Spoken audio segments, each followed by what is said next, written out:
One thing's for sure, I never would have thought my decision of having an abortion 40 years ago in Portland, Oregon, would have led me to what I'm doing now. But really what motivates me is the experience of my own journey. Women are still being told today what I was told 40 years ago. I was not told of that decision, how that would affect me as a woman, my physical, emotional, and psychological health, my up and coming marriage. We made the decision not to allow our firstborn child. That decision as a young, engaged, scared, very uninformed, and, falling into really buying into the lies of those who are, I'll say, peddling, the abortion on demand. I bought it hook, line, and sinker, had no idea how much that would affect the patterns of self-destructive behavior. And all they say is, it's not a baby yet, it's just a blob of tissue. Life can get back to normal again. I was never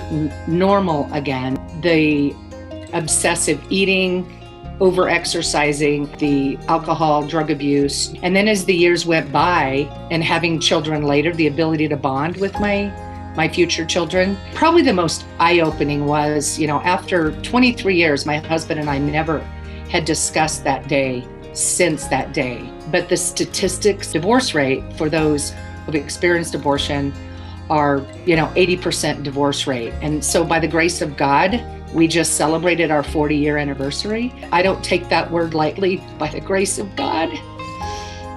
And the prayers of people, there is such a neurobiological connection. For us to think that there is none and that it's no big deal, that there is no consequences, that all of that happening, to ignore it and not to give that full disclosure. Whenever I would pause long enough to really wonder why my life and why I was so emotionally a mess, that any of that had to do with my abortion.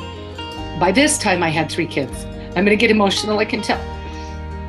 I had no idea that my depression and during October had anything to do with my past abortion.